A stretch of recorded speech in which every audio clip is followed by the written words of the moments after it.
Hey guys, welcome back to my channel. It's me and Mr. Bear.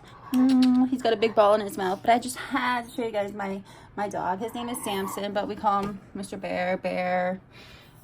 He's got all kinds of names. But anyways, I just wanted to show you guys my lovely puppy that I love oh so much. He wants to go outside, so I'm gonna let him out while Mama makes a video. oh gosh. Okay, so today, oh, my Mountain Dew got in the way. Today we are going to, let's try and fix this lighting just a bit. I don't want it to blind me, but anyways, horrible lighting in here. I had the perfect lighting. I was in our crystal room and Colin kicked me out because he has to do a live video chat with someone that's buying crystals. So he came in, he said, do you really need to be in here? Because I was gonna use this room. So anyways, I compromised like you do in all good relationships. And I said, honey, I'll move rooms. So now we're in here. Okay, so, all right. Let's get to it. Let me fix this light just a little bit. Okay. Hopefully. Oh my gosh, you guys can't even see me. You can't even see me. Sorry. It's all Mr. Bear's fault. Just kidding. Okay, so today's video, we are gonna do part 2 of Trisha Paytas' book, The History of Her Insanity. My channel is still very, very new, and I've had someone comment, you know, saying that they wanted to have a second part, and we are going to do the second part today. I don't know if I'm going to split it into maybe 3 parts. I don't know. We'll see. We did it on chapter 5, and chapter 5, at the end of the chapter, she was on that show. They ended up doing the top 5 Trish moments, and then she lost her virginity to some random guy, and then she started hooking up with tons of guys, having sex to feel better about herself, about the situation. It didn't help her heart, nor did it help her wallet. She was desperate. She said she needed money, so she went out and she got a lot of it. Which leads into the next chapter, chapter 6, which is called Stripper Diaries. And I think that is actually the name of her next book, which I'm going to be reading for you guys as well. So anyways, let's get into the Stripper Diaries, chapter 6. I didn't know what to do, so I went on MySpace looking for answers. I sent out bulletins asking people how to find jobs. And I got a reply from Alice Cooper. Yes, the Alice Cooper. His profile had over 1 million friends, so I was shocked to see it in my inbox. I must have clicked on the inbox picture a dozen times to verify it was coming from the account before I read it. I opened it while holding my breath. Dun, dun, dun. It was from his personal assistant, Brian. Brian said he had seen my picture and he was accepting friend requests, and he thought I was gorgeous. I was flattered, and we began talking. As I felt comfortable talking with him, I asked him if he knew of anyone hiring. He said he didn't, but suggested I take up stripping. He told me I was hot enough, which I would have never believed of myself at the time, so I asked him how. He told me he knew the owner at this particular club in Hollywood, and that he'd get me in for an audition. Nice of you, Brian. I went in at the time he said to and met with the owner. The owner was foreign. He looked at my ID and then opened up my shirt and grabbed my boobs. Onk, onk. He told me I was okay and that I could start right away. I was intimidated by all the girls dancing. I saw the lap dance room right in the open, and I saw a beautiful, tall, thin, gorgeous girl with big hair and bigger boobs on stage, flipping and dipping, and I was scared. I had only had sex for the first time months prior, and I had never worn a bikini ever in my life. I didn't have any stripper outfits with me, but the DJ suggested I just go out in what I came in with, which was lingerie under a jean jacket. Going on stage that night, I was nervous, but I knew I just had to do it. Just do it and get it over with. And I was over it almost immediately. Once I was out on the stage, bare ass naked, I thought, well, you did it, Trish. The hard part is over. I got guys coming on the stage, and of course girls were laughing at me, but I was getting money. Okay? I was terrible at going up to guys to ask them for dances. Nobody ever told me strategies or what to say. I would talk to a guy for an hour and then chicken out and just leave. I always wanted guys to ask me for a private dance, but that's not how they operate. As soon as I would get up, a girl would come by, chat with the same guy for 10 minutes, and get the private dance. I could never figure it out, and therefore I wasn't making nearly as much money as I could have been making. So basically, I was living off of tips from the stage as my main source of income. I started selling clothes on eBay as well. And then I finally got a slew of part-time jobs on the boulevard that I just couldn't stand due to dualness. I ended up quitting every job I had within a couple of weeks. I would dance every night, but only come home with about $50. My neighbor was a guy who dresses up as Superman on Hollywood Boulevard. He started talking with me, and he convinced me to try going out with him on the boulevard dressed as Supergirl to make extra cash.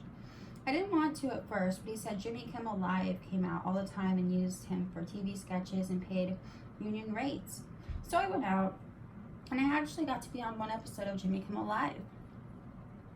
And it was all worth it. I was racking up the TV credits. It felt good. I felt good. I was exhausted from dancing 5 hours a night and standing on the boulevard for 8 hours a day, every day. But you always hear, if it were easy, everyone would be doing it. And it was a heck of a lot better than going to school, living with my dad and his wife.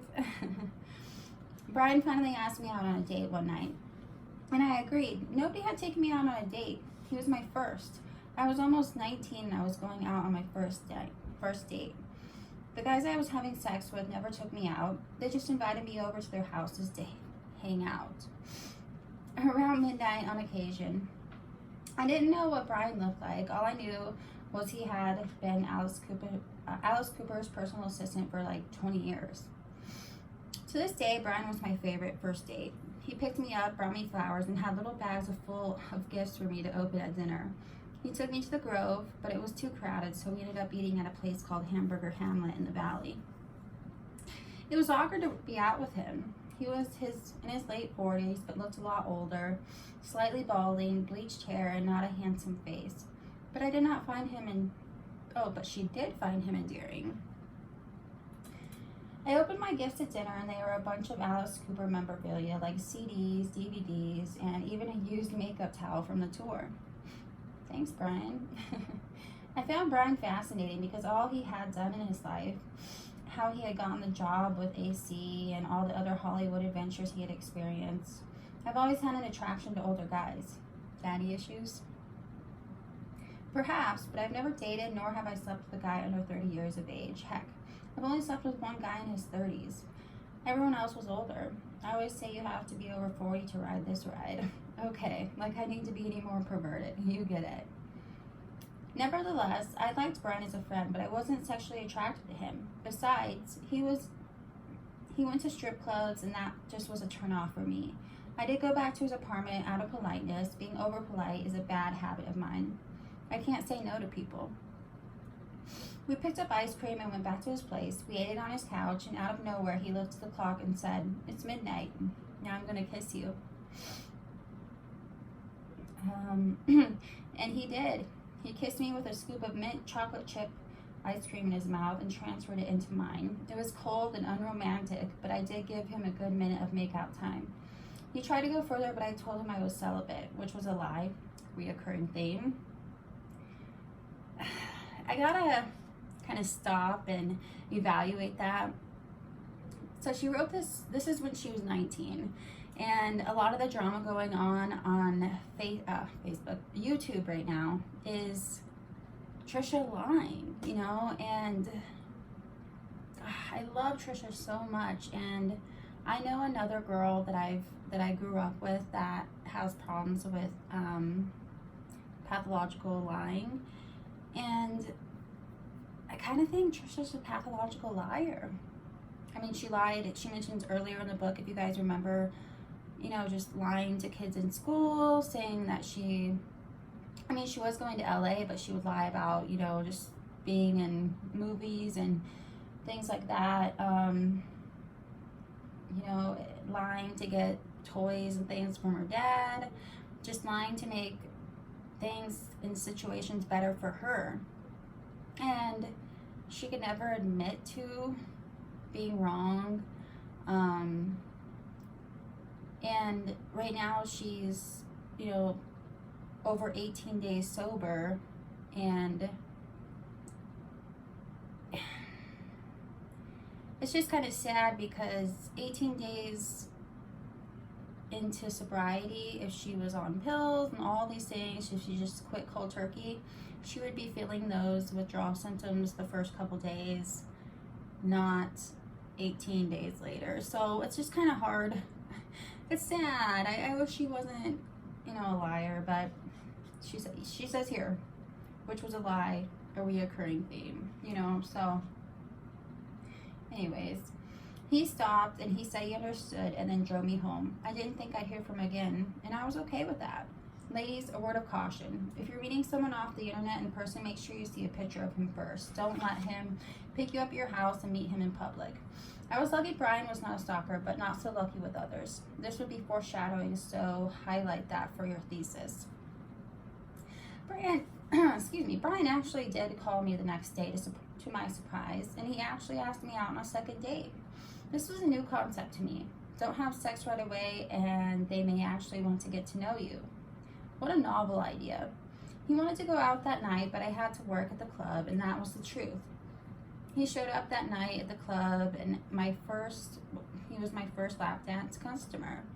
The owner was shocked, and as were the girls. I never got dances, especially not within a minute of saying hello. This gesture was actually so sweet of Brian.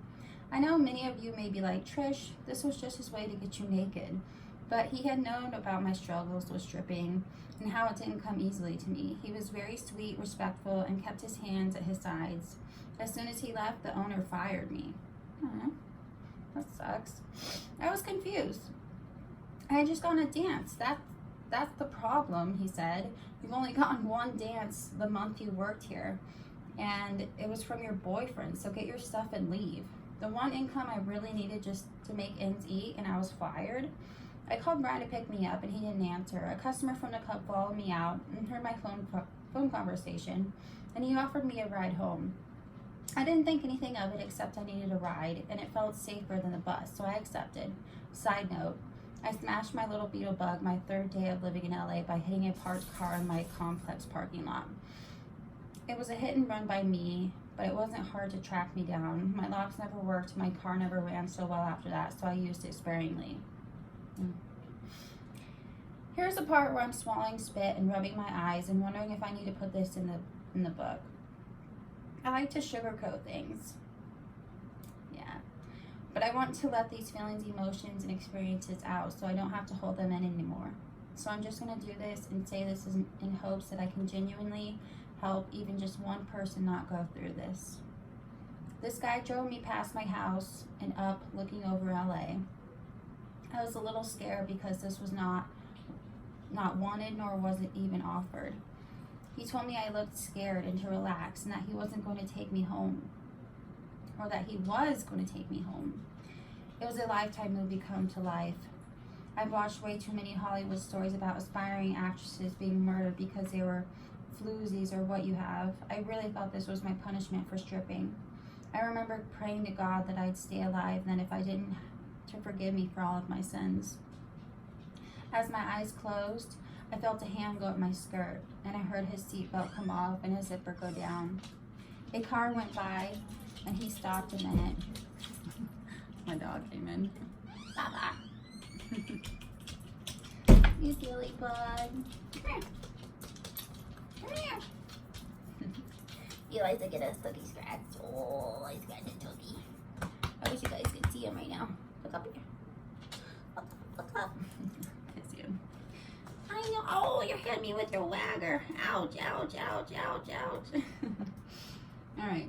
Hey, this is a serious part in the book, and you're being silly. I love you. Come here. Pop up. I love you, baby. He's such a sweet pit bull. I love you. Okay, Mama's got to get back, okay? This is a serious part in the book. This is a serious part in the book. He's got this big old ball in his mouth. Let me get that ball. Okay, get down, baby. Okay. Sorry. He's like, Mom, that was too serious. Let's lighten the mood a little bit. Okay. All right. Let's see. She heard the seatbelt come off and his zipper go down. A car went by and he stopped for a minute and then climbed over the console and on top of me. I didn't cry. I simply asked if he wouldn't. He wasn't violent and he didn't hit me, but he did tell me to stop talking. I was so fearful he was going to kill me that I stopped talking. As soon as he started having sex with me, I kept saying no. He put his hand over my mouth and I blacked out. I didn't pass out, I blacked out. I'm not sure of anything that happened next. All I remember is a car pulled up right behind us and turned off its lights, and the guy who was on top of me quickly got off of me, started the car, and sped off. I don't know who was in the car or if he knew. I just thought the worst, and it has made me paranoid of being in parked cars ever since. I will not sit in a parked car for longer than 5 seconds without freaking out. He did drive me home and he asked me if I enjoyed it. I said yes, and at that point to just get away from him. I never saw him again, but I felt so violated I was shaking for days after. I've never told this story until now. I've hinted to my mom that I've been raped but never come out with the details. It's not as horrifying to writing it out, but it still makes me shake. You guys, my dog just farted. He's laying right here and he just went, it's like a little puff of air. He's so funny. I love my Siamsian. You know, Bubba? Hold on, he went out. You going out? Silly bear. Silly bear. Okay, sorry about that. And he comes right back in. He just doesn't want the door closed, so I'll crack it.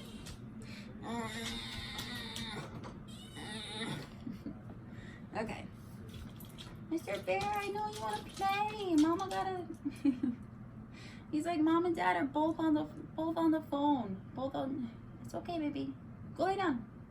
Go lay down. Okay. I was pretty numb after this. I told Brian I was fired, and that's all I told him. He told me there were plenty of other strip clubs, and he was right. I started at another one down the street shortly afterward. Something changed in me that night. I was violated. I was numb to men. I wasn't intimidated by them anymore. I started going up to guys and playing on their emotions like I used to with my parents. I would find something to make them feel guilty, tell them lies. I used to say I had children at home. I told them I was a virgin. I said I had a boyfriend who beat me. Pretty soon these guys felt sorry for me and couldn't say no to the dances for me. Oh, man. I was only getting to work one night a week at this club because of all the girls who wanted to work. So I started working at a second club in Van Nuys. This was a ghetto club, all ethnic girls. I was the only white girl working there. I always dressed in a baggy and ugly clothes so they wouldn't steal anything from me. I never drove my car because I wanted them to think I had nothing like them, so they wouldn't feel intimidated by me. I know they were, though. Dances at this club were easy. I was standing in view of a guy, and he'd come up and take me by the waist to go pay for me in the private VIP area. These guys weren't like the guys at Hollywood clubs. They were your illegal construction workers who didn't know any English, spending their entire paychecks on you and trying to cop feels whenever they could. Giving a lap dance to these guys was like being in a wrestling match. You had to keep pulling away and hitting their arms away from you.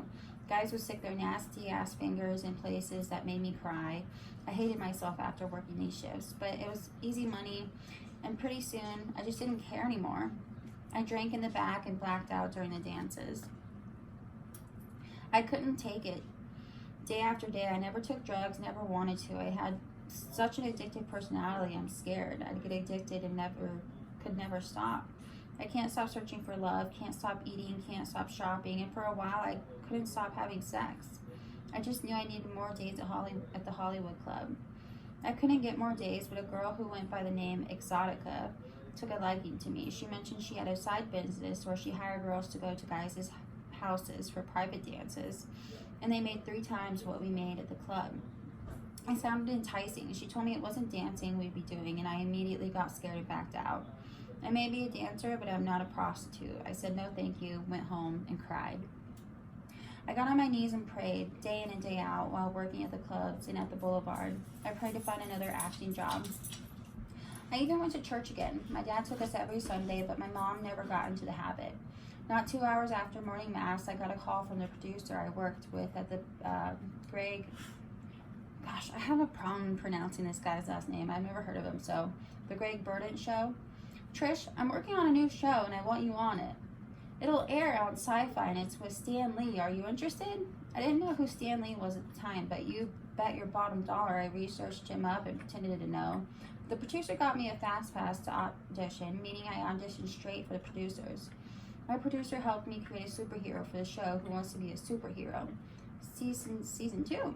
And we came up with a great character who got her powers from movies and television. Her name was Epic. Epic had white hair like Storm from X-Men and had a hot little black ice skating outfit that I used as a stripper wear. I took my stripper boots and strutted my little plump thighs in front of Stan Lee at the callbacks. I improved the whole audition. The whole audition. Turned up the bubbly, dialed up the dumb, and like magic, I was cast on the show 1 week later. I quit all strip clubs and I said never again. Trish will never be a stripper again. I packed my bags and moved into the superhero house in the reality TV world. Chapter 7. Reality TV star. I still was about a month shy of turning 19 when I entered the superhero house. I had diagnosed myself as mildly insane, yet somehow I passed the psych test. I lasted 3 episodes, which was more than I was betting on. It was a fun experience, and even though the show wasn't for me, I did realize I had a knack for being a character. So I started bringing Trish, the reality TV star, with me into the real world, to job interviews, relationships, etc. During my time on the show, I realized adults are no different from kids in high school. They like to mock what they fear, and they fear the unusual. On the show, there was a contestant who condemned me and thought it was his right to judge me. He called me dumb and fake and took me a little aback, as I had never had this experience with adults since moving to Los Angeles. I felt like I was in the Twilight Zone and back in high school with such childish and hurtful actions. His digs at me were captured on camera. He made me cry, and it eventually led to his dismiss on the show even before mine. In some ways, I was numb to it. I cried because I was being humiliated on national TV, but it didn't sting. I guess I was so used to the name-calling from 10 years of it as a child and teenager. I was only in the house for about 10 days total, but when I got out, I had a renewed sense of motivation to keep going and keep striving toward my goals in Hollywood. I always gave myself the hardest kick in the butt after failure or after someone tells me I can't do something. Being on Superhero gave me a renewed self-confidence that I was going to be back on television, that perhaps this may be my break. Upon leaving the house, I went back to stripping. The last page, you guys, just said never again she was gonna strip, but it's okay. It's okay. Oh my goodness, Trish. I love you. Upon leaving the house, I went back to stripping, but I also got a job at a t-shirt shop at the Hollywood and Highland Mall. It was fun because I got to design t-shirts for tourists, and I also got to meet celebrities and watch shows being filmed at the Kodak Theater. I felt like I was a part of Hollywood, the business, even if I was just in Hollywood, the ghetto city of Los Angeles. The club I went to was a new one, a famous one mentioned in Motley Crue songs off the Sunset Strip. I liked this one the best because once again I got to meet celebrities, and I felt like those were my connections. I mean, you always hear about wannabe actresses sleeping with directors and actors and thus catapulting their careers, right? Wrong. I would sleep with any guy I'd recognize from any show. It made me feel special, and I was getting paid. Did that throw you? It threw me too. After I had sex with these guys, they would tip me a couple $100. When they asked me to come to their houses for sex, I made thousands. Oh, Oh gosh, that totally contradicts what she just said 2 pages ago. How she denied the Exotica's invite to do the escorting. That's what you're doing now, girl. Come on. Okay. Anyways, just doing a little analyzing there. Oh goodness. A couple $1,000s may not seem like a lot for sex, and why would these Hollywood hotshots have to pay for sex? They don't. They pay for you to leave. None of these actors ever took me out on a date. My Rolodex of celebrities would put Heidi Fleiss to shame. However, I did consider what I was doing illegal. I was willing to have sex with them for free. They were just being overly generous with gas money. Either way, I wasn't complaining. I guess I was used to guys not wanting to be around me. If my own father didn't want to live with me while I grew up, why should these random men bother spending any time with me? Again, I felt special that I was sleeping with extraordinary people, when in fact, all it got me was a string of heartaches, depression, and diseases. I would say 90% of the actors you watch on television or see in the movies have sexually transmitted diseases. They either don't know, don't tell you, or don't care. I think everyone assumes everyone in LA has something, so no one bothers mentioning it. I actually never got tested for years for fear of having something, which is so dumb, but that's Los Angeles, girls. I also continued seeing Brian. He was steady, and he gave me the attention these celebrities weren't giving me. He'd take me out to eat, but after a dozen dates and me not putting out, he started backing off. I think he thought I wasn't attracted to him. We emailed every day, but the dates became more and more sparse. Looking back at the time in my life, he really was the best guy for me. I was just too blinded by Mr. Director and Mr. Movie of the Week guy to actually consider a somewhat normal guy like Brian. Brian would always end our email conversations with, "You're fucked." F-U-C-T. Fucked. Like duct tape. And I reply, "No, you're fucked." And he would reply, "We both are." I never really fully understood what he meant. I just thought it was something playful. As I started making money and worrying less about how I was going to pay bills, I noticed my mental positivity was also changing. Maybe it was because I was shopping more. I spent all the money I made from these guys at the clubs on dresses and toys and cameras and shoes. To this day, I'm such a clothes hoarder. I keep all my clothes because I have such an emotional attachment to them. I still have the tags on over 75% of my closet. I love my clothes, and they've been with me through it all. If I blew through money so quickly, leaving none in savings, that by the time the end of the month rolled around, I'd be on the phone with my mom and her friend in Illinois, asking them to send me money, and they would. I definitely wasn't speaking with my dad at all during this time. As far as I was concerned, my dad was the reason I was raped, my dad was the reason I was stripping, and my dad was the reason I couldn't hold a relationship together. Of course, as I write this, I understand he wasn't the reason I made those choices, but you do have to wonder, did I make these choices because I was born with something a little off in my mind, or because of the way I was raised? You do have to wonder. That's the age-old question, nature versus nurture. I suppose it really doesn't matter now, but I do think about it, as I don't want to make the same mistakes with parenting when I have children, if you can call them mistakes. I wasn't perfect, yet I expected my parents to be. Makes total sense. Man, I believe nature versus nurture. I think your parents being there really, really has a huge effect on how a child grows up, ends up, acts as an adult. So I am all for nurture. My parents were there for me through everything growing up, as were my boyfriends, and we both turned into somewhat decent adults. So I think nurture has a lot to do with also nature. I mean, if there's things that happen in your life, such as molestation, things like that, that can definitely put a toll on, you know, your actions as an adult. So I firmly believe in both. but nurture is very, very important. Very important. As my mind became a little more positive about being able to survive in LA, I started booking more TV roles. I had small parts on reality shows here and there, and I started doing talk show circuits. Talk shows were the ones that I were primarily casting on Craigslist. I had no idea how to go about getting an agent or manager. I still don't. To this day, I've worked over 100 TV shows, and I've never had an agent or manager. I booked all of those myself. If this book is sounding a little bitter, maybe it's because I am. I've been on my own a lot, whether that was by choice or by force. Either way, that's the case in my life.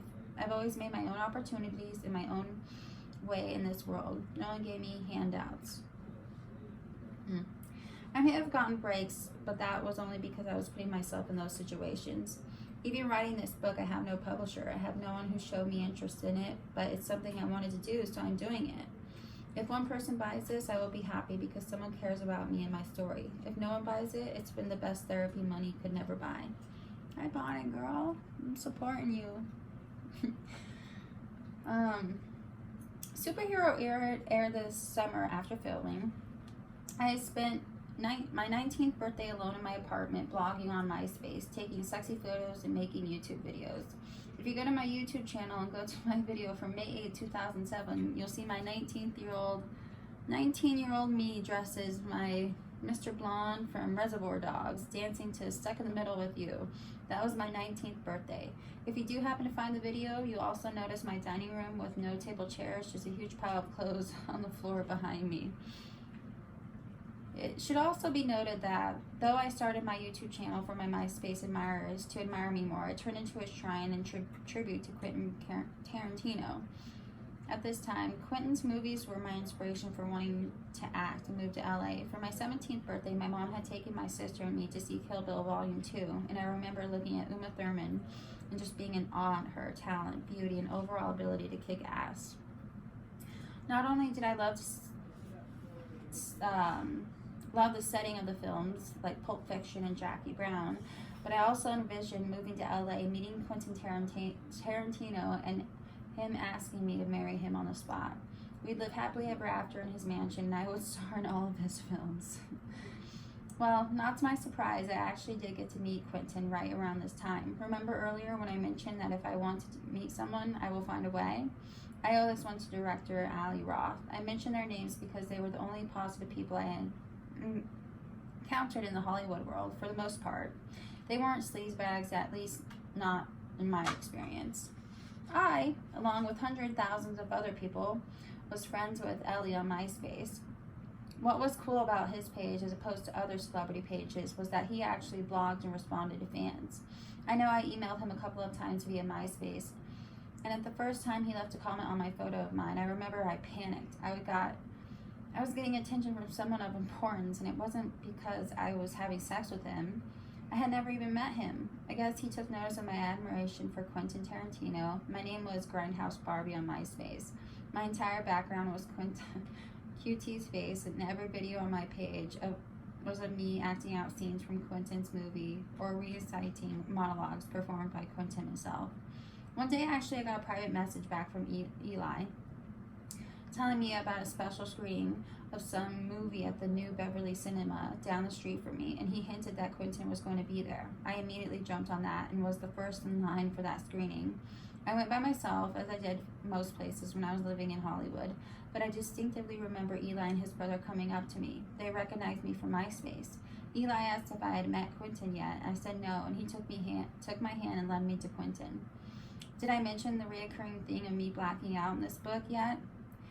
Maybe one or two times. Well, these blackouts happened a lot to me. It's like I go out of my body and I can't remember events taking place.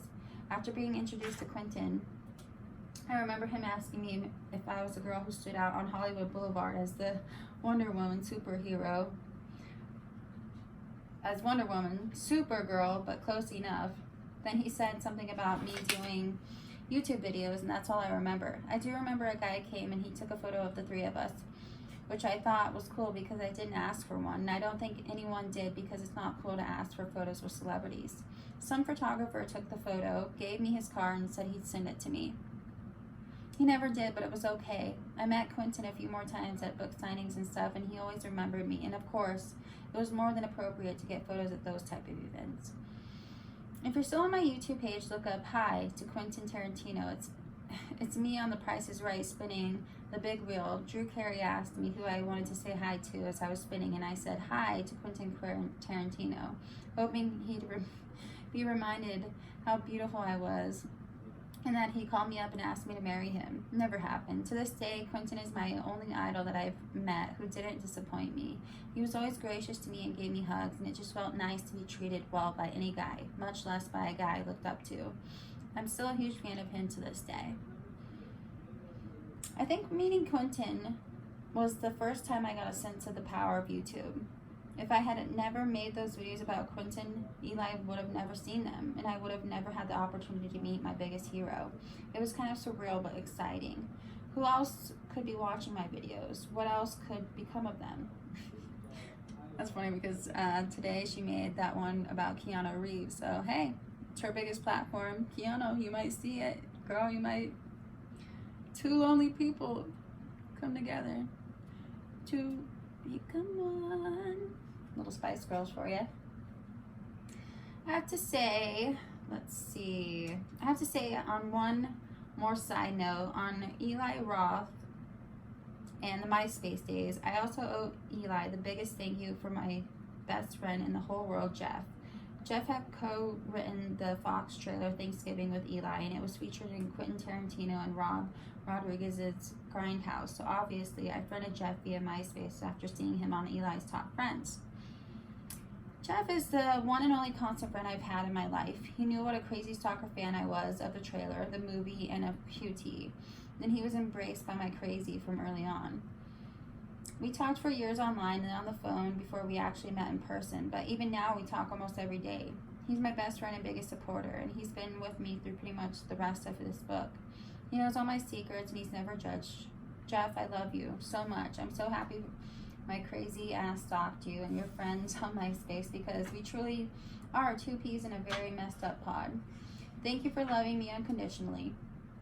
Throughout these past 6 years, for the record, Jeff and I are really just friends. We've never had sex, and we haven't even kissed. But he has agreed to impregnate me if I'm not knocked up by the time I'm 30. It's a joke, but no one knows. No one ever knows. Hey, girlie, you're 31 now. Maybe you need to talk to Jeff about impregnating you. Right? Right, guys? Where was I? Oh, yeah, Superhero.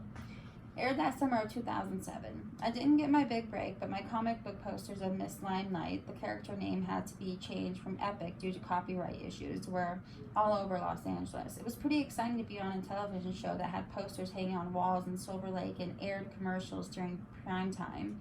Superhero also brought me a new adventure, which I would be on for the next 3 years, working the comic convention circuits all across America. Most of you probably heard of the San Diego Comic-Con and think it's a bunch of nerds dressed in costumes once a year, and that's pretty much all there is to it. I know I thought that before, but I went on a series of Comic-Con tours. In fall of 2007, I spent my weekdays at the strip club and weekends flying across the country to attend comic book conventions with my fellow superheroes. It was pretty exciting to be flown in and stay at a paid hotel and get to meet stars of the past.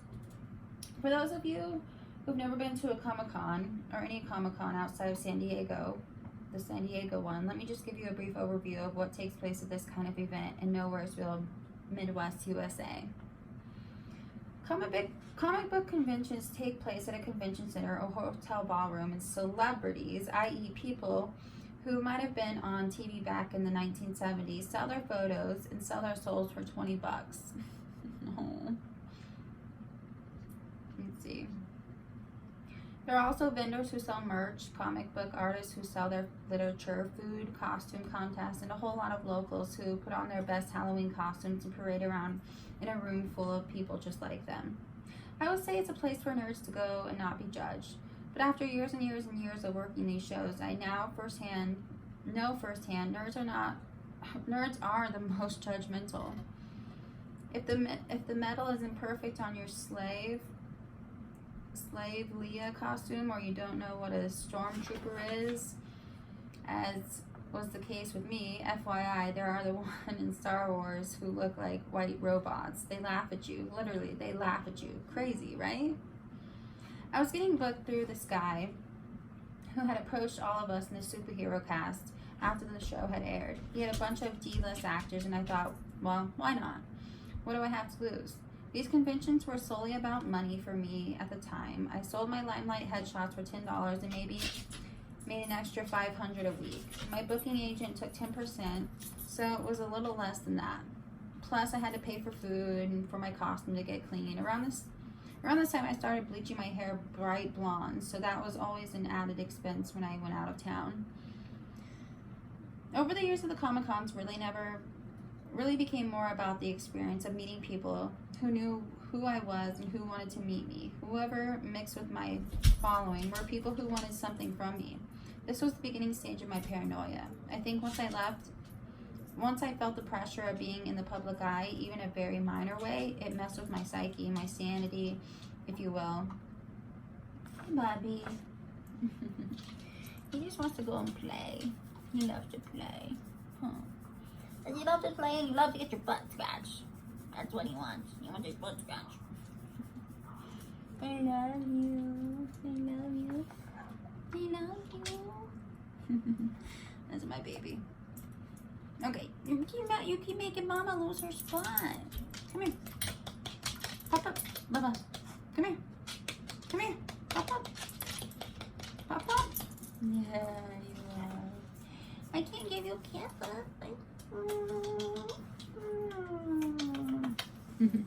I want them to see how cute you are. Did you just fart again? Did you fart? Oh, he burped. He is a burping, farting, funny dog, you guys. I love him so much. You burped in Mama's face. You want out? Here. Go out there. Go see Daddy. Go see Daddy. Go. Sorry, guys. Okay.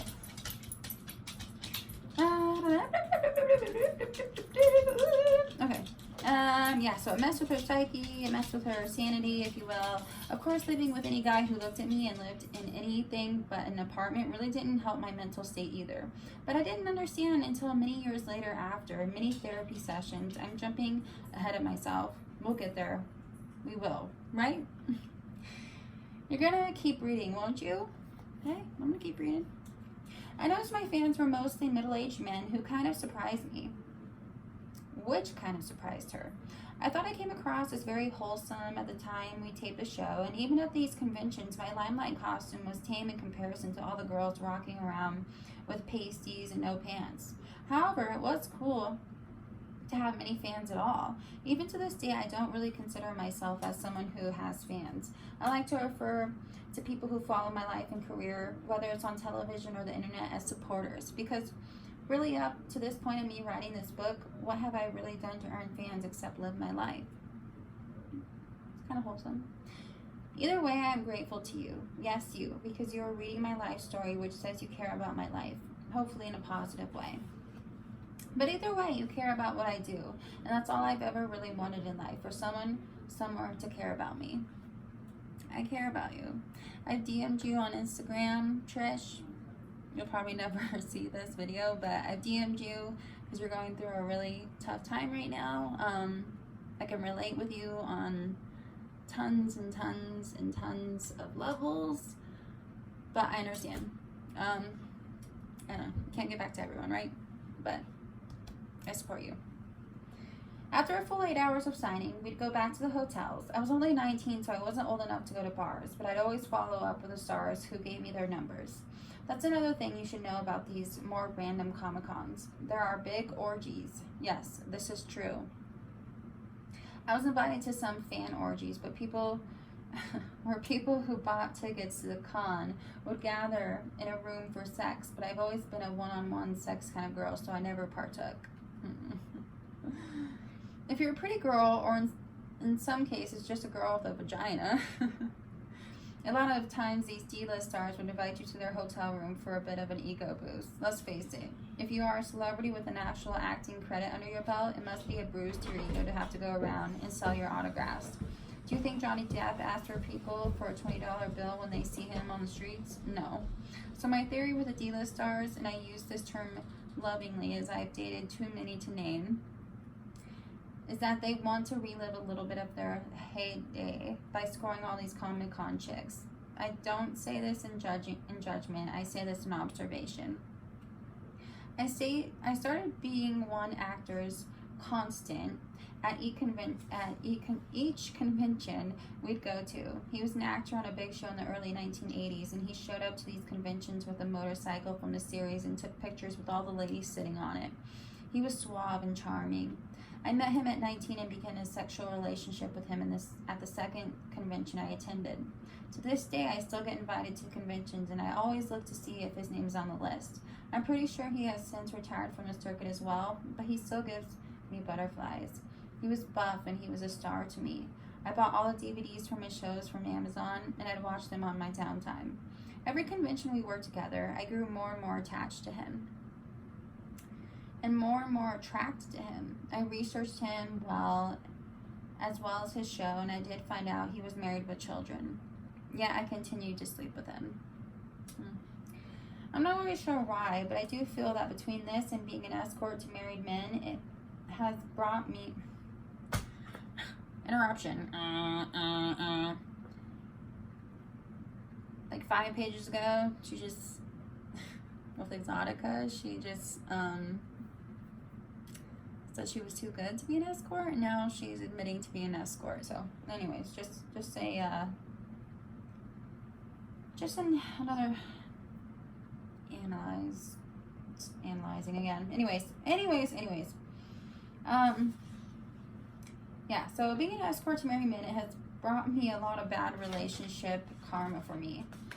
It's perhaps the only thing I've regretted in my life. It broke my heart knowing that guys were such scumbags, but the fact that I was a part of their scumbag schemes did not make me feel good. The fact is that it was never about needing sex. It was about someone wanting me, choosing me, and loving me. I thought I was so special to have been chosen by a guy when there were hundreds of other girls he could have been spending his time with. And who is to say he wasn't? I don't just justify sleeping with him unprotected, but if a guy told me he didn't want to use a condom after I asked, I said okay. It was such a dumb thing to do, so I take back what I said earlier. I regret 2 things in my life: sleeping with married men and sex without a condom, both ended in heartache and sickness. That's true. I actually was only on the Comic-Con circuits for a few months before I started wearing down. I was traveling every weekend, stripping every weekday, and having sex through it all, multiple times a day with multiple partners. I wasn't paying my bills because I didn't want to spend my hard-earned money on that. 19-year-old Trish thought she didn't have to pay bills. I blew through all my earned money, not on rent, but on clothes, shoes, makeup, and purses. I hardly ate. Sometimes when I look back at the YouTube videos I was putting out at this time, I read the comments and people say, "Wow, Trish was so skinny. What happened?" I've bettered myself since then. That's what happened. Eventually, I got to the point of just not eating because I didn't want to spend money on food. I only ate when I had a date with someone. I also had to cut off my ties with pretty much all of my family. I held resentment towards my brother and my father for not helping me or supporting me in my move to Hollywood the previous year, and my mom had remarried yet again, this time to stepdad number 3, and my sister was very busy with her own school life. I really had no support system, mostly because I was too proud to reach out. Then in December of that year, I had to quit dancing because I had no energy to stand. I couldn't even get up to go to the bathroom. I literally would pee on my futon. Why would you pee on your futon?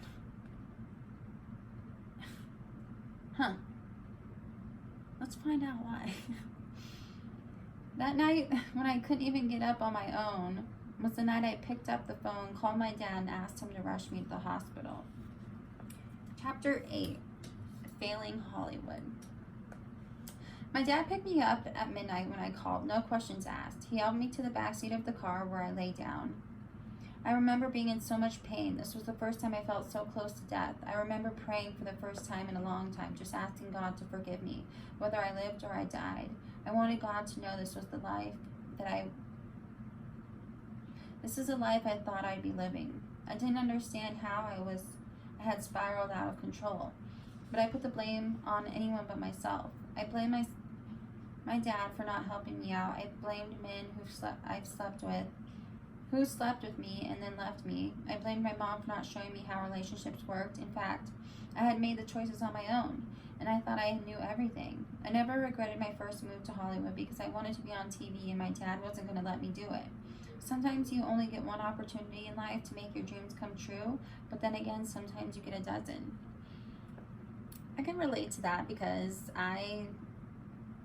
when I moved to Oregon to be with my boyfriend Colin, I felt like I had one opportunity to do it, and I actually ended up quitting my job the same day, went home, packed a few things that I could in my little car, and I drove the 17 and a half hours up here in one day. And it was the best thing that I ever did because I am where I am now. I have a very loving boyfriend. We have our own business. We have a beautiful home, 10 acres, and we have our Bubba, our baby, Samson. So I agree. You do have to take some chances to make some of your dreams come true, you know? All right. We got to the hospital, the same hospital I was born in, ironically. My dad still paid for my medical insurance, which I was thankful for. I couldn't even sit up for the nurses to take my blood. They admitted me into a room for the night. It was my first night staying over in a hospital, and the first night I had ever used a bedpan. The next morning, my dad came back to stay with me. I slept for about 3 days straight. Nurses and doctors came in, but I had no idea what they were doing or what they were saying. I still couldn't eat anything, but I was hooked up to a bunch of machines that I guess were feeding me in some way. I couldn't stand a shower, nor could I even talk. Luckily, on the 5th day, I was able to stand and go to the bathroom and finally able to see clearly. I felt a lot better. The problem was dehydration combined with viral hepatitis. I know the dehydration was the result of me not buying any groceries for myself. I wasn't drinking any liquids except maybe a Coke I would pick up at the liquor store once a day. Viral hepatitis is an inflammation of the liver. I remember I had an abnormal liver count and I couldn't be released until it was back to normal. I ordered my only meal I ever ate at the hospital, and it was chicken fingers. They were the best chicken fingers I had ever eaten. I am a chicken finger connoisseur. I've been eating chicken fingers all 24 years of my life, and I still dream about those Riverside Hospital chicken fingers.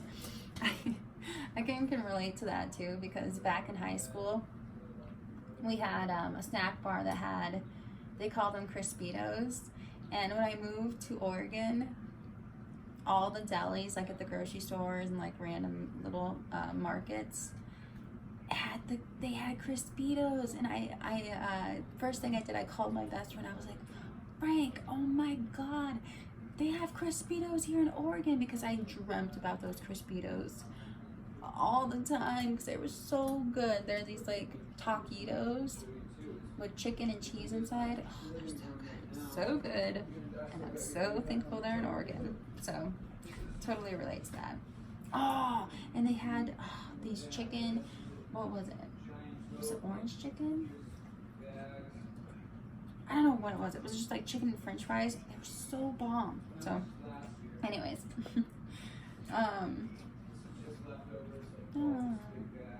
yeah. I was released the 5th day and my dad came back to pick me up. I stayed with him for a few days because I still needed to get better. And to be honest, I needed a break from my dirty apartment and my dirty job and dirty men. Unlike hepatitis C or hepatitis C, viral hepatitis is not a chronic disease. It can be a result of many multiple things: food contamination, oral sex, or anal activity.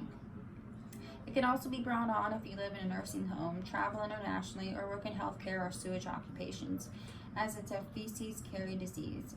I felt like I needed something clean. Ooh. Girl, I would feel that way too. So, ooh. Maybe it was all those multiple sex partners. Living with my dad for a few days was nice.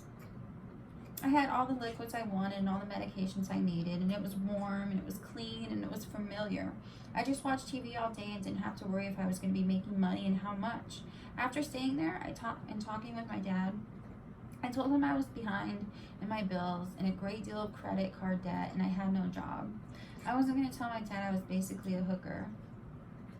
My dad asked if I wanted to move back in and go back to school. Did I want to? Absolutely not. I was very hesitant about the whole thing. The biggest incentive my dad offered to me not only paid for my school as he had in the past, but also paid me to go to school. For every class I was enrolled in, he'd pay me $100 each month. I would have to give him reports on how I was doing, but it sounded like a good opportunity. Plus an additional $100 for every A grade I'd get at the end of the semester. I had always been good in school, even if I hadn't liked it, so I agreed. Also, I was on the verge of eviction and creditors wouldn't even leave my phone alone. I thought, what better way to solve my problems than to escape them? Oh, the intelligence of 19-year-olds. They know everything, don't they? I thought I did too. I was paying month to month on my apartment after the 1-year lease was up, so it wasn't too big of a deal to move. My dad and brother went up to my apartment with a moving truck and just threw everything into garbage bags. I only had a futon for furniture, so they just tossed that. I would have tossed it too, girl, after you've been peeing on it. Ooh.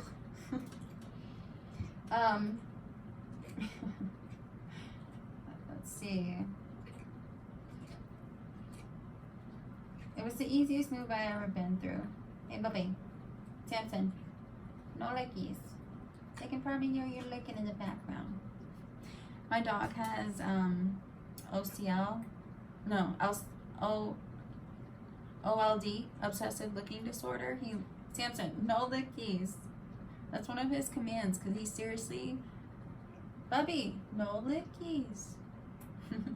He has OLD, obsessive licking disorder. He will lick, right now he's licking my comforter. Samson, no lickies. Baba, no lickies. He's so funny. We make jokes that we're gonna get him a job at the post office licking stamps. He's so funny. He's so funny. I love him so much. Okay, so it was the easiest move she had ever been through, and it was a relief to be back at my dad's house. I didn't stay in the guest house because his wife had cats up there, so I reclaimed my old bedroom I'd had when I came out for the summers. My dad bought me a real bed with a real mattress. It wasn't sleeping on the floor, it wasn't my blow-up mattress, and it wasn't a futon. It was the best thing that had ever happened to me. Young adults starting out and living on your own, purchase a bed with a box spring and mattress. It's the one thing I would have invested in if I had known. It will change your life. It makes any stressful day not stressful. We also refurnished my room with a desk for doing homework and a new flat screen. It felt nice to know I wouldn't have to worry about bills and would get paid to go back to school.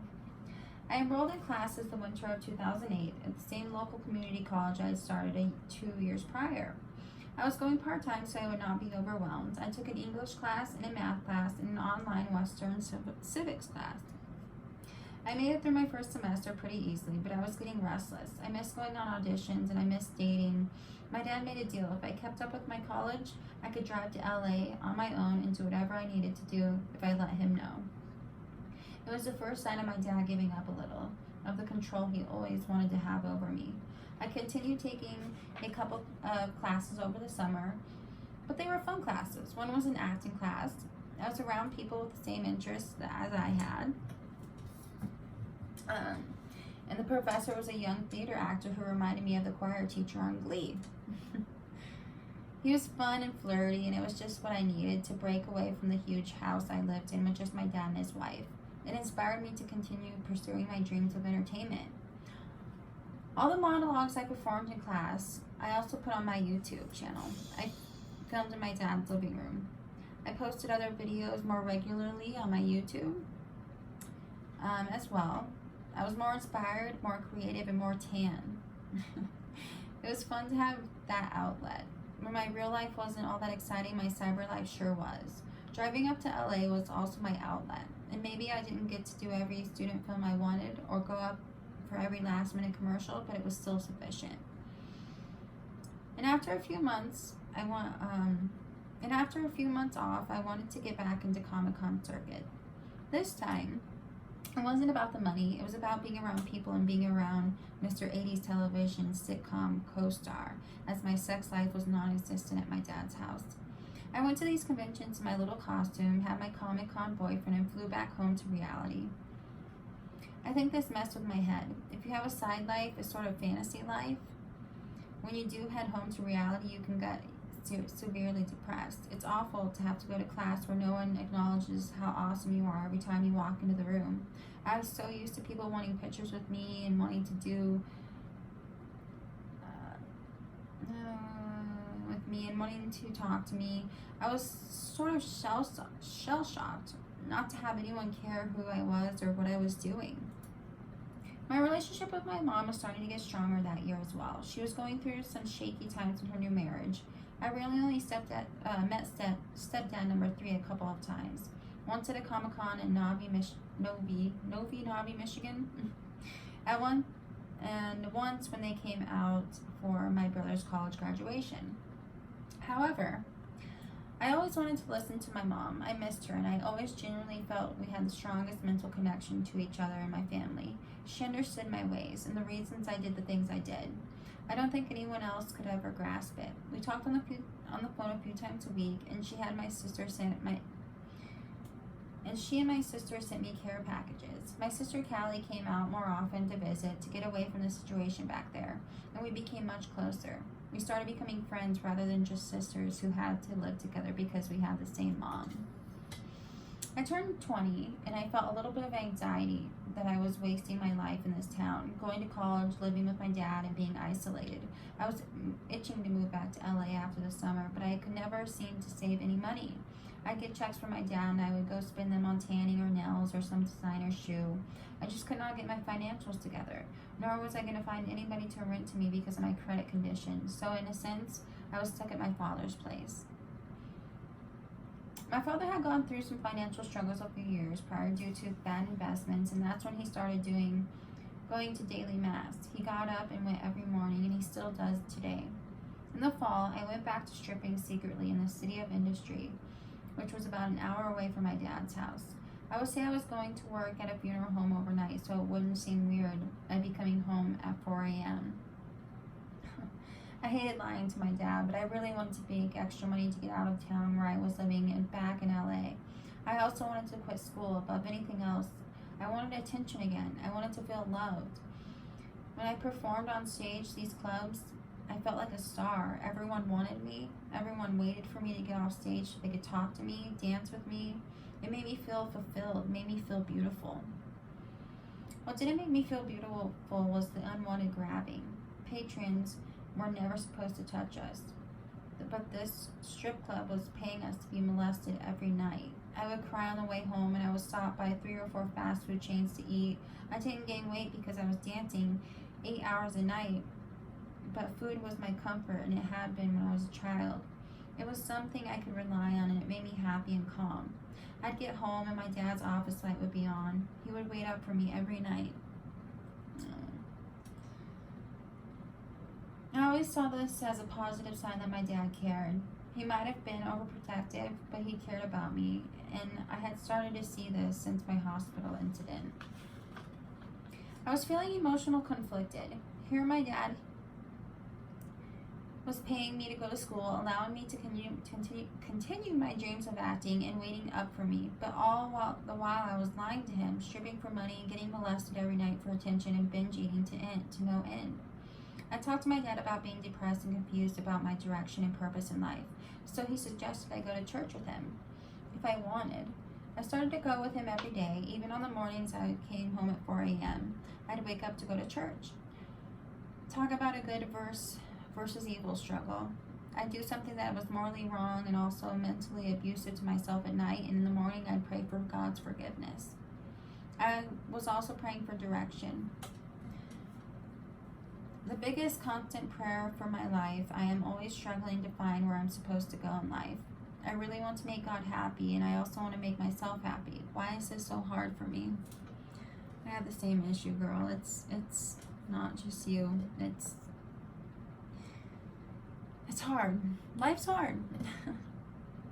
I went to church every day or every other day and just prayed. I went to school during the day, and at night I watched TV with my dad until I had to go to work. On the weekends, my dad and I went to the movies and out to eat. It was so nice to have a year with my dad in a relatively peaceful environment. It reminded me of the times in Illinois when my mom would take me out to the movies and shopping on the weekends. It was just quality time with family, doing normal family activities. This will be the only time I use normal and family in the same sentence when it comes to myself. Even though I loved living with my dad, I hated living with his wife. There are a lot of issues to discuss about her. I haven't even touched the tip of the iceberg when it comes to her in this book because I want this to be about my life. And I try to omit any memory of recollection of her being in it. She loved the power she had over my dad, knowing her investments with his money were the downfall of his career and financial control. When he went through financial troubles, the logical thing to do would have been to sell his big mansion the two of them lived in with no kids and move to a condo or something smaller. She never would. She would never even sign the papers so my dad could borrow money on the line of credit on his house that he bought from selling his business. It totally blows to be helpless. My dad would never divorce her because it's against his Catholic faith. Maybe because she would get half, or maybe he is fine with the situation. I admit I judge him for staying with her. Not only is she the one who caused most of the financial troubles by investing her interior design dreams and real estate ambitions, but she was very manipulative when it came to me. It was very rare to go to the movies with my dad alone. It was very rare to spend any time with my dad alone. As I'm writing this, I like to say to my dad and I, even if in reality it's my dad and his wife and I, she was a tag along for most everything. But I never acknowledged her then, and I don't now. Even with church, my dad went every day on his own for years prior to me moving back in. But when I started going with him, she started going with him. What a coincidence that when I moved out, and even in 2013, my dad went to daily mass alone. Any issues my dad brought up with me were because of her. I had to do chores. She thought I should have to help around the house, even though they paid for maids to come over every other week. She thought that since I was working, I should pay rent. This was the get out now card I was waiting for. Do not pass go, do not collect $200, just get out now. I prayed so hard to God to find a way for me to get out of my current living situation, to get away from her. I prayed for my dad's happiness, but I also prayed for my own peace of mind. I looked for auditions anywhere and drove up to any of them, scraping for a sign to move back to LA and build up some money. I even considered moving in with Brian, who I kept in touch with through email just to get out. He wanted to get married. I didn't. But I was this close to doing it to escape the prison in which my dad's wife was the warden. I booked a reality show pilot in January of 2009. It was all about my day trading, to pick up slack on the lavish lifestyle my dad, i.e. my dad's wife, was used to living. My dad and my brother started a day trading company around 2007. They designed computer programs to day trade S&P future contracts. I only submitted because the grand prize was $10,000, and I knew I could fake my audition by saying words like S&P future contracts. It worked. I booked it, and I went to stay in LA for 4 days to shoot a pilot. A reality show pilot is quite different from being on a reality show. You generally won't get paid for it, and it won't usually air. It's usually shot to shop around to networks, and if it does get picked up, they may or may not recast you. Either way, I was excited. I was excited to have a chance to win such a large sum of money and use it all for getting my butt back to Hollywood before I spent it all. My dad gave me a crash course on day trading the week before I went to film. I sat with him for 5 days every morning from 5 a.m. California time to about noon. We'd watch the commodities go up and down, and he'd tell me when to buy and when to sell, how to go along and stay short. I can't recall how much now, but there were lots of calculations involved. He showed me where to put invisible lines to make it easy to know when to get out of a trade. I admire my dad for many reasons. He built his own company and made millions, and he is very smart. He figured out these strategies on his own, and I was always in awe of that. He made good money doing this, and I just always hoped I'd have his genes and the sense of being able to do the same. I consider myself an entrepreneur. Even writing this book, I think I'd get the drive from my dad's side. Filming the pilot was an intense 4 days. Everyone was on edge. We were all actors who knew little about day trading. At 20, I was going up against all these people who were in their late 20s, all the way up to mid 40s. I doubt myself a lot in life, and this was no exception. I just had learned how to day trade the week before and was terrified. The first 3 days of filming were on teams, and nobody wanted me on theirs. I was last picked and was the first eliminated in the challenge to win the first bonus $100. It was some trivia type setup where they asked you questions about stocks and their symbols and other pointless things that even my dad didn't know, nor did he need to know when it came to trading. I think everyone saw me as usual. As the non-threat. They saw me as being there for my looks and to be ditzy. I admit with this one I really didn't know a whole lot, or at least I didn't know as much as I said I did.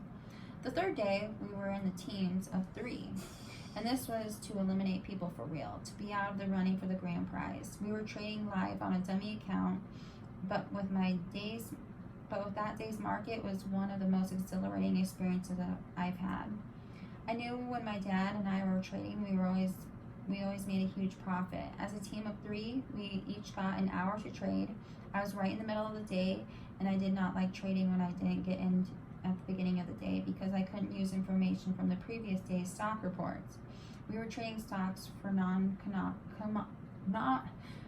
for commodities, so it was a little different, but the same concept. My teammates, as well as the other team, were playing safe with their money.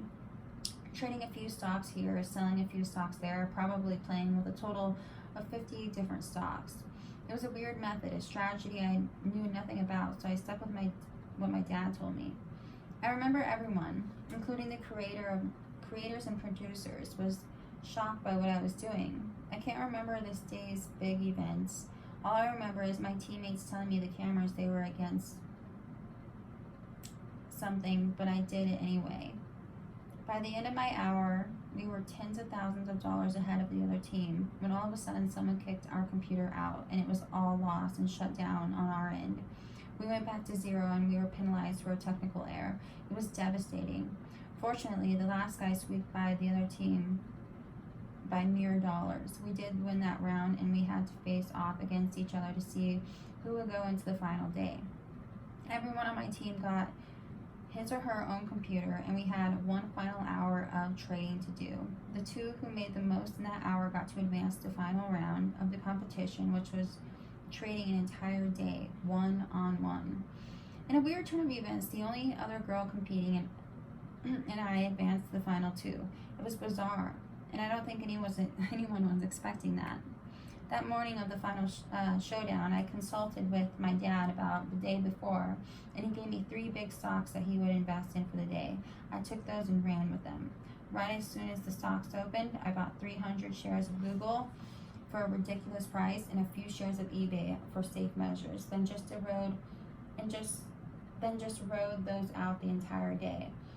When the end of the trading day came to a close, they had both of us go to the center of the stage where the host was in a true reality show form to announce the results. The host said by a landslide, the winner of insert title here is Trisha. I started crying, and then what else? I blacked out. Reoccurring theme, huh? I remember them having the physical cash there and handing it to me, but that was it. I do remember getting in my car and shaking. I was shaking because I won. I was shaking because I had so much money. I was shaking because of what this meant for my future. I remember having to get gas on the way back to my dad's house and being paranoid about all the money in my car when I was pumping. I just stared at it, and on the way home, I kept it in the passenger seat and just 10 grand sitting in my purse and cash.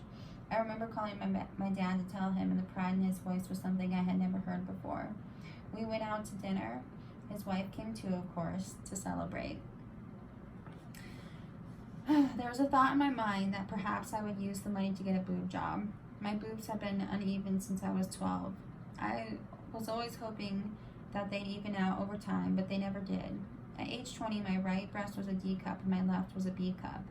I had gotten used to stuffing and wearing 2 bras, but I really wanted to get an augmentation. Again, since I'm the world's worst saver, I didn't think I'd ever have the opportunity to afford the surgery. I contemplated getting that done instead of moving, but the sign I needed to decide came within a matter of weeks. Ooh, chapter 9 is called Hollywood, Here I Come Again. So, I think we're going to stop here. I don't want this video to be too long. It's a little over an hour, which the last one was too. So we're going to do a part 3 and finish the history of Trisha's insanity. The next book, I believe, is called The Stripper Diaries. We'll move on to that one. I hope you guys really enjoyed that. A little story time for you guys, a little history about Trisha, and it kind of gives you an insight to, it makes you understand her a little bit more. I mean, 19-year-old Trish to 30-year-old Trish, I mean, she still has a lot of the same qualities. She still hasn't changed, but I hope nothing but the best for her. I hope she gets over her depression. I hope she stays sober. I hope she finds, you know, someone that loves her for her. I hope she just conquers life. She's a really great person and someone that I can see myself being friends with. I know that's unrealistic, but I have a lot to relate to with her, and I know she doesn't trust people very much, and I know she lies a lot, but I have a really good friend that is like that, and you know, you kind of handle it like you know they're lying, and they know, I think they know you know they're lying, and it just is kind of like this mutual bond. But anyways, guys, I really hope you enjoyed that story time. Part 3 will be coming up soon, and I hope you all are having a really, really good day, and I will see you on part 3. Bye, guys.